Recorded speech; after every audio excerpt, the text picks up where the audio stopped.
kunci hidup berkemenangan. Di dalam khotbah ini kita akan mempelajari beberapa kunci untuk kita bisa hidup berkemenangan, saudara-saudara.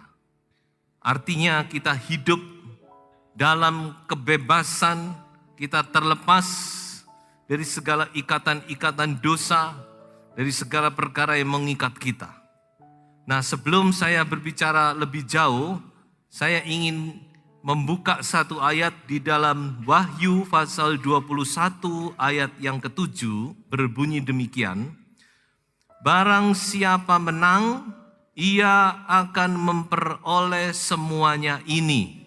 Dan aku akan menjadi Allahnya dan ia akan menjadi anakku.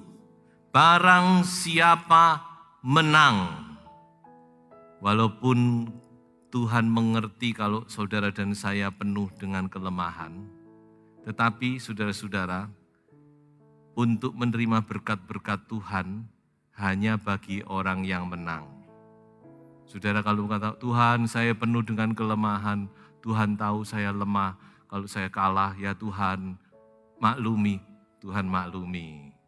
Tapi kalau mau menerima berkat Tuhan, janji Tuhan, bahkan menerima sorga, itu hanya diperuntukkan bagi anak-anak Tuhan yang menang. Tidak bagi yang kalah. Jadi di dalam hal ini tidak ada maklum. Tuhan maklum kalau saudara dan saya kalah. Tapi kalau kita mau mendapat warisan, kita mau menjadi anak Allah, menikmati surga, tidak ada kompromi. Barang siapa yang menang, firman Tuhan berkata. Karena itu kita harus jadi pemenang.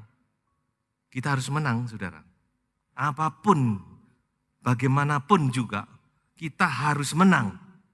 Tidak ada tempat bagi orang yang kalah di sorga. Sorga adalah tempat bagi para pemenang. Itulah sebabnya, saudara, mari kita belajar bagaimana supaya kita menang. Saya ajak kita sama-sama membaca di dalam Keluaran pasal 17 ayat 8 sampai ayat yang ke-16. Dalam cerita ini kita coba untuk belajar mengambil intisarinya bagaimana kunci untuk menang. Lalu datanglah orang Amalek dan berperang melawan orang Israel di Rafidim.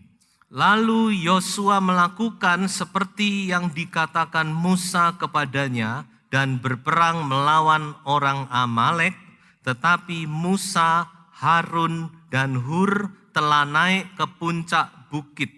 Maka penatlah tangan Musa, sebab itu mereka mengambil sebuah batu, diletakkanlah di bawahnya, supaya ia duduk di atasnya. Harun dan Hur menopang kedua belah tangannya, seorang di sisi yang satu, seorang di sisi yang lain, sehingga tangannya tidak bergerak sampai matahari terbenam. Kemudian berfirmanlah Tuhan kepada Musa, tuliskanlah semuanya ini dalam sebuah kitab sebagai tanda peringatan, dan ingatkanlah ke telinga Yosua bahwa aku akan menghapuskan sama sekali ingatan kepada Amalek dari kolong langit. Ia berkata, tangan di atas panji-panji Tuhan, Tuhan berperang melawan Amalek turun-temurun. Puji Tuhan. Saudara, satu cerita yang sudah tidak asing lagi bagi kita. Nah, saudara-saudara, saya melihat ada 3 kunci untuk kita bisa hidup berkemenangan. Yang pertama, saudara-saudara, yaitu kita harus mengenali siapa musuh kita itu. Siapa musuh kita? Ini kita harus kenal lebih dahulu, saudara. Di dalam cerita ini, kita melihat bahwa musuh daripada umat Tuhan adalah bangsa Amalek. Siapakah bangsa Amalek itu? Di dalam kitab Kejadian 36 di situ dijelaskan, saudara-saudara, bahwa Amalek itu adalah anak dari Elifas dan Elifas adalah anak dari Esau. Maka kita tahu bahwa Amalek itu adalah cucu dari Esau. Lalu siapakah Esau? Kita juga sudah tahu bahwa Esau itu adalah anak Yakub yang sudah kehilangan hak kesulungannya. Karena Ibrani berkata Esau mempunyai nafsu yang rendah. Perhatikan. Esau mempunyai nafsu yang rendah, sehingga dia kehilangan hak kesulungannya, dan dia tidak mendapat kesempatan lagi untuk menerima hak kesulungan itu, meskipun dia menangis dan menangis. Jadi kita melihat di sini bahwa Esau itu adalah bayangan dari anak Tuhan yang hidup di dalam daging. Anak Tuhan ada dua macam. Ada anak Tuhan yang hidup di dalam roh, tapi ada anak Tuhan yang hidup di dalam daging. Maka saudara-saudara, kalau Esau sebagai kakek, dia hidup di dalam daging, maka kita bisa membayangkan kira-kira cucunya apa. Itu adalah a big flesh. Artinya daging yang besar, saudara-saudara. Kalau kakek hidup dalam daging, anak daging lebih besar, maka cucunya lebih besar lagi kedagingannya, saudara-saudara. Inilah Amalek yang menjadi musuh Tuhan. Dan kita bilangan berkata, saudara-saudara, bahwa Amalek itu adalah musuh utama dari umat Tuhan.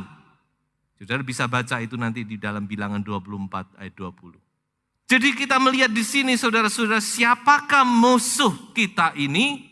Musuh daripada Israel jasmani dan juga musuh daripada kita Israel rohani adalah sama, yaitu daging.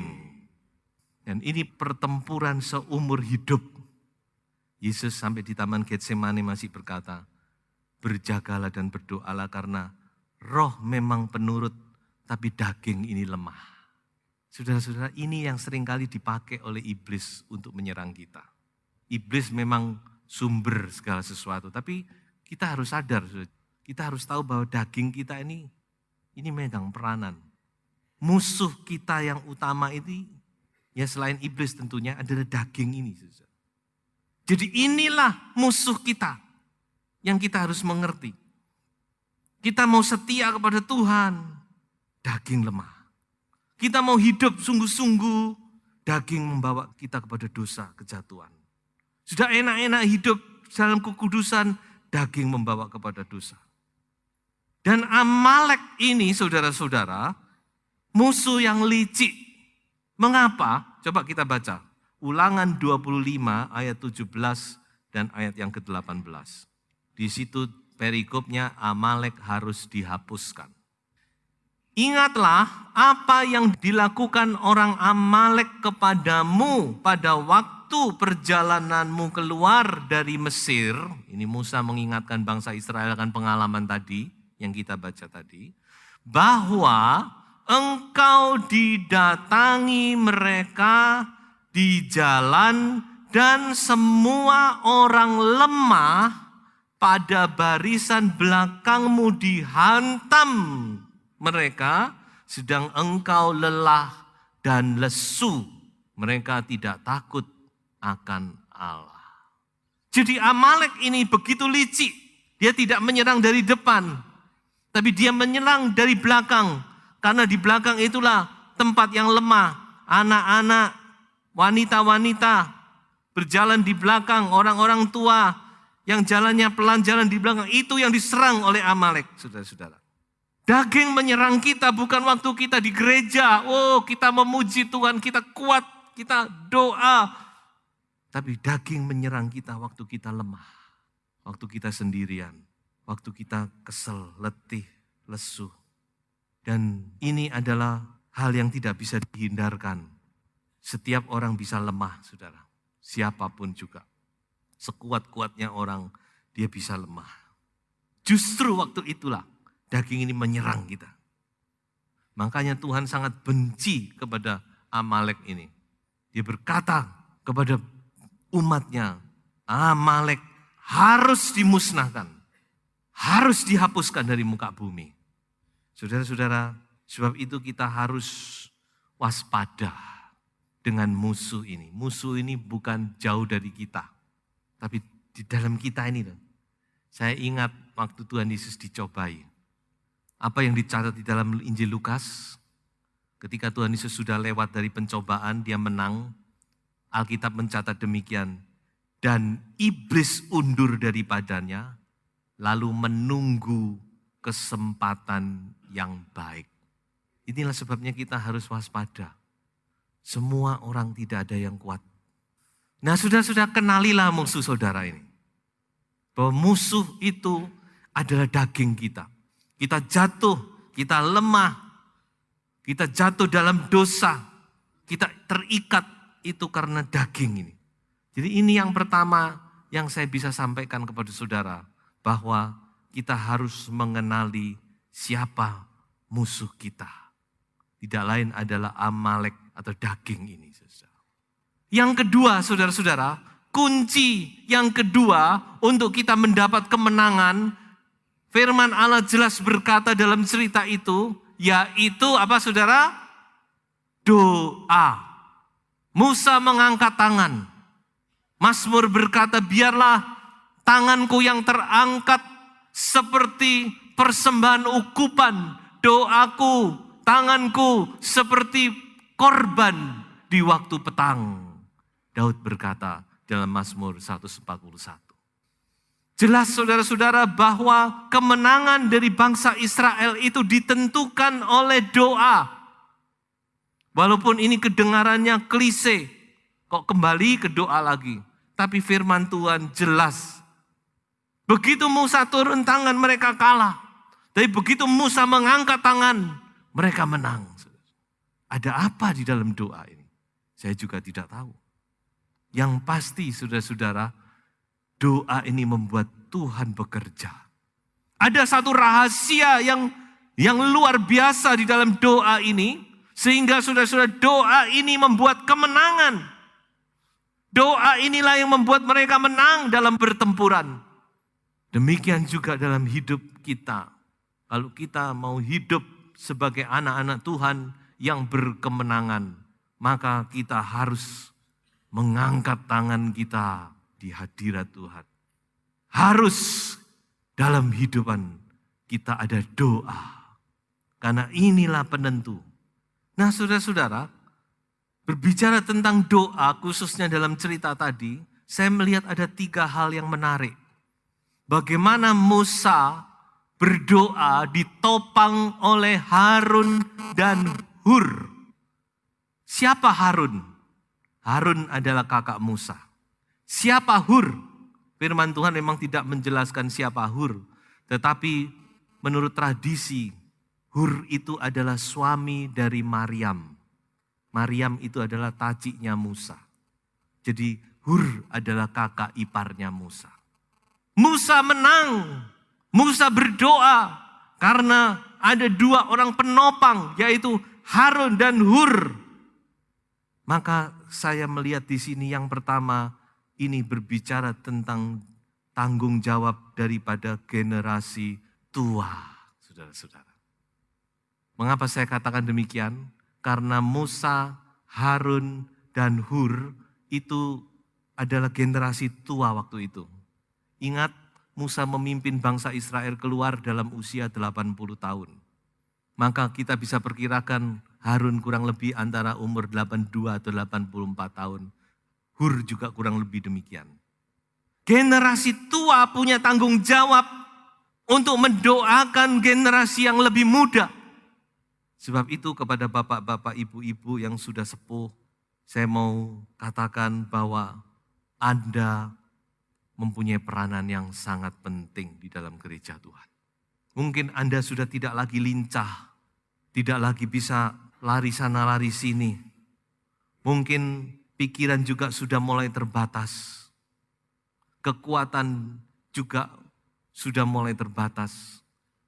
Tapi saya beritahu kepada Bapak Ibu yang sudah tua, bahwa Anda kehidupan doa Anda menentukan maju mundurnya gereja Tuhan.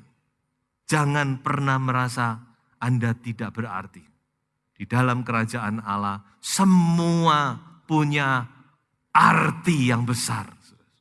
Apakah itu orang muda, apakah itu anak-anak, apakah juga orang tua, semua punya tugas dan kewajiban sendiri-sendiri.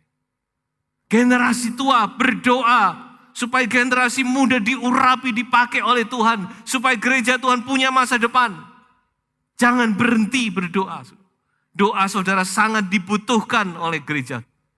Makanya orang-orang muda jangan berpikir karena Anda bisa berbuat ini, gereja maju. Gereja maju itu ditentukan oleh semua kalangan yang sama-sama terjun di dalamnya. Karena ada doa di puncak bukit kepada Tuhan. Tuhan hadir dan memberkati bangsa itu dalam pertempuran sehingga mereka menang. Yang kedua, saudara-saudara, saya mau katakan bahwa ini adalah tanggung jawab daripada hamba-hamba Tuhan. Saya katakan bahwa kelompok Musa, Harun, Hur ini juga mewakili hamba-hamba Tuhan. Musa song leader, Harun dan Hur singernya, saudara-saudara. Ditopang. Nah, sekarang saya mau tanya kepada saudara. Kira-kira mana yang lebih capek? Musa apa Harun dan Hur? Ayo. Mana yang lebih capek? Yang lebih capek mana? Saya juga tidak tahu. Tapi kalau saya lihat, mungkin yang lebih capek kira-kira Harun dan Hur. Musa tinggal gandol toh, yang ini megangi. Wah, doa yang sepakat. Firman Tuhan berkata 2-3 orang sepakat berdoa, Bapa di sorga mengabulkan. Amin. Ayo hamba-hamba Tuhan, Anda punya tanggung jawab loh untuk memberkati sidang jemaat. Ya karena Musa bisa capek, Musa bisa kesel. Kalau bukan Harun dan Hur yang menopang, siapa yang menopang Musa? Dan yang ketiga, saudara-saudara, saya melihat ini juga adalah tanggung jawab kita semua dalam persekutuan doa bersama. Ibrani 10 ayat 25. Jangan tinggalkan ibadah. Jangan menjauhkan diri dari pertemuan-pertemuan ibadah. Saudara, saya mau beritahu, orang Kristen itu salah satu kekuatannya adalah persekutuan. Ketika saudara menjauh dari persekutuan, sehebat-hebat rohanimu, kamu pasti akan lemah. Tidak bisa. Ini sudah caranya Tuhan. Kita harus ada dalam persekutuan. Pengkhotbah berkata apa? Wahai kamu yang jatuh tidak punya penopang. Pengkhotbah 4 ayat 10. Celaka artinya. Kalau kamu jatuh gak ada yang menopang kamu. Tapi beruntung kalau ada yang menopang kamu. Tali 3 lembar tidak mudah diputuskan. Ini tali 3 lembar ini. Musa, Harun, dan Hur. Makanya itu ayo jangan menjauhkan diri, saudara. Ayo mendekat, semua mendekat. Mendekat, haleluya. Datang kepada Tuhan lagi, mendekat lagi kepada Tuhan. Jangan menjauhkan diri dari persekutuan, jangan. Saudara akan menjadi dingin, saudara akan kecewa, bahkan saudara bisa tinggalkan Tuhan. Dan saudara jangan menyalahkan Tuhan. Mari, karena itu ayo mendekat. Sama-sama bersekutu, memuji, menyembah Tuhan. Kita mohon Roh Kudus supaya dicurahkan kembali, membangkitkan gereja Tuhan. Saya pernah melihat satu tayangan di televisi, cerita tentang anjing hutan. Anjing tapi anjing hutan, anjing liar. Lalu dikatakan apa? Kalau mereka berburu itu mereka berburu bersama-sama. Pinter anjing-anjing ini. Keluar berkelompok. Mereka berburu mencari mangsa.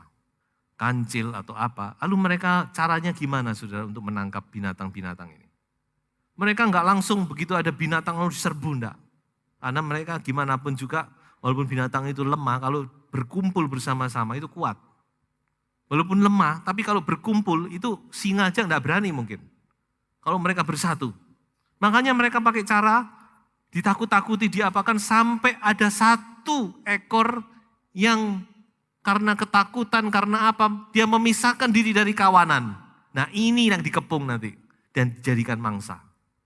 Ketika ada 1 ekor yang tersesat, entah dia ketakutan, entah apa, dia memisahkan diri dari kawanan, maka anjing hutan itu langsung mengepung dan menyerbu bersama dan dijadikan mangsa. Ketika kita, walaupun kita lemah, tapi kita bersama-sama dalam satu perhimpunan doa, kita kuat. Amin, saudara. Tapi kalau ada satu yang luar, yang menjauhkan diri, saudara-saudara, sangat rentan untuk menjadi mangsa dari si jahat. Jadi sekali lagi saudara-saudara, di sini kita melihat bagaimana kuasa doa itu menjadi kekuatan dan kunci daripada kemenangan. Yang ketiga, kunci yang ketiga adalah berjuang. Perhatikan ini. Musa tidak cuma berdoa di atas, lalu ayo semua diam diri, semua berdoa, tidak. Dia bilang, ayo Yosua, kamu berjuang melawan musuh, kami berdoa. Jadi untuk menang tidak cukup cuma doa, saudara. Saudara harus berjuang, artinya saudara harus melawan, berperang.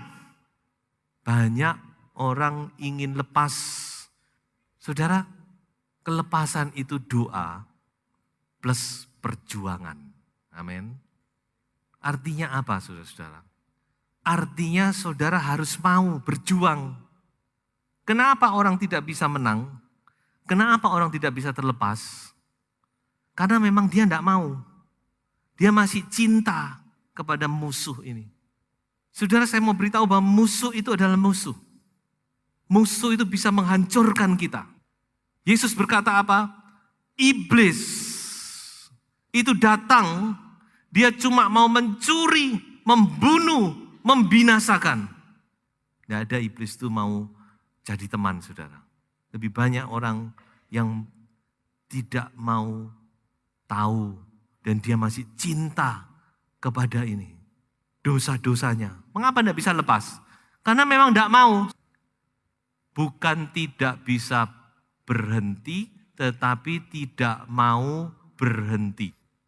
Mengapa orang tidak bisa lepas dari roh perjinahan?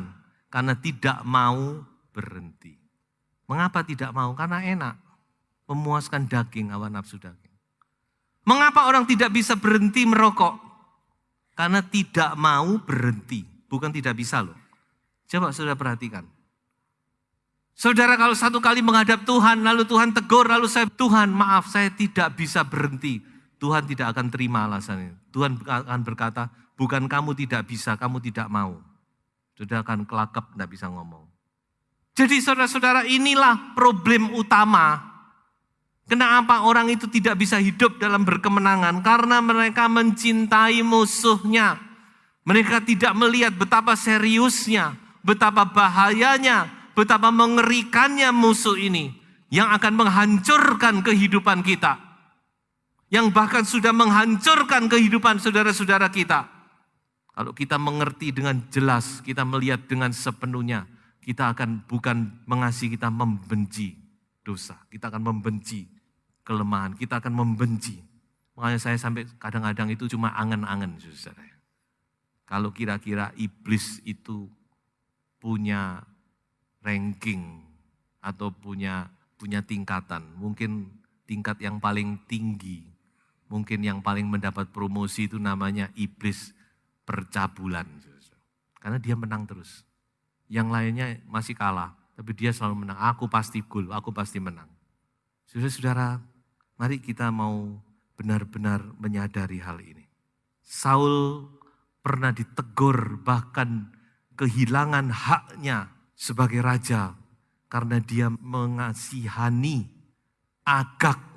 Dalam 1 Samuel 15, Agag ini adalah rajanya orang Amalek. Tuhan berkata kepada Saul, Saul, kamu tak kasih kesempatan lagi, kamu berperang melawan orang Amalek, musnahkan mereka. Jangan dikasih hati, jangan disisakan, semua kamu musnahkan. Apa yang Saul perbuat, saudara? Yang dia musnahkan, tapi yang jelek-jelek, yang cantik, tunggu dulu. Agag, rajanya, masih dikasihani. Lalu Tuhan marah dengan Saul. Dan Tuhan berkata, Saul, taat itu lebih baik daripada korban. 1 Samuel 15.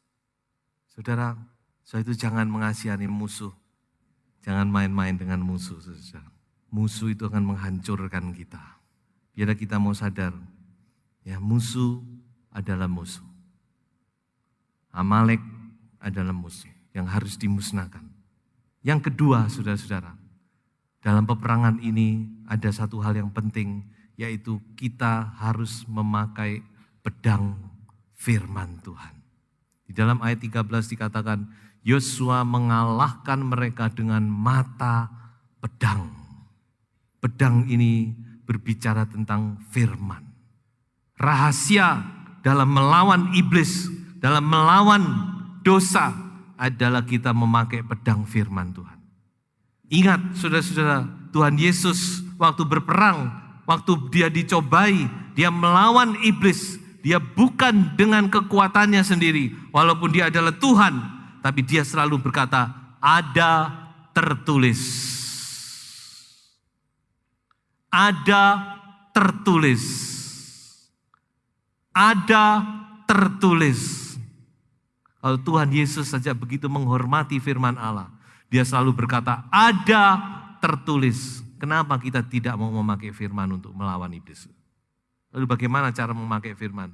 Kita pegang janji firman. Saya beri satu contoh. Mungkin saudara punya kelemahan dalam satu hal. Lalu kelemahan itu datang menyerang saudara. Saudara bisa memakai firman yang berkata bahwa manusia lamamu sudah dikuburkan. Ya toh?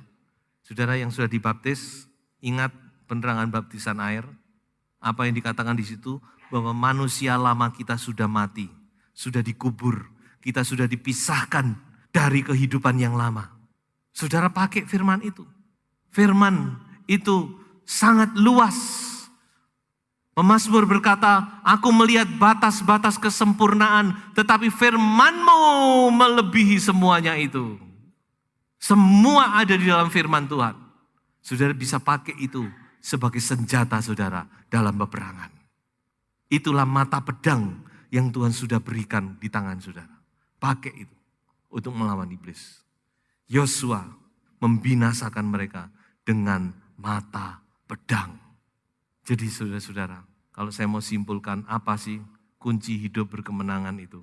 Sederhana sebenarnya. Yang pertama, yaitu kita harus berjaga-jaga. Tadi yang pertama bukan? Ingat daging itu saudara-saudara musuh kita yang terbesar. Kita harus berjaga-jaga, waspada. Yang kedua, berdoa. Dan yang ketiga, kita harus pakai firman Allah. Niscaya kita akan dapat hidup di dalam kemenangan. Saudara. Lewati segala sesuatu dan kita keluar sebagai pemenang. Bukan sebagai pecundang, tapi kita sebagai pemenang. Firman itu luar biasa. Firman itu adalah janji Allah. Bahkan Tuhan sendiri menghormati firman-Nya. Dia menaruh firman-Nya di tempat yang tertinggi. Sebab itu biarlah kita pakai firman ini. Kita pegang janji ini. Dan kita akan menjadi orang-orang pemenang. Saya akan tutup dengan satu ayat, saudara. Dalam Mazmur 138, ayat 2 dan ayat yang ketiga. Aku hendak sujud ke arah bait-Mu yang kudus dan memuji nama-Mu oleh karena kasih-Mu dan oleh karena setia-Mu. Sebab Kau buat nama-Mu dan janji-Mu melebihi segala sesuatu. Pada hari aku berseru, Engkau pun menjawab aku. Engkau menambahkan kekuatan dalam jiwaku. Saudara, kunci kemenangan itu tidak rumit. Tuhan tidak pernah memberi jalan yang susah kepada kita. Pegang itu.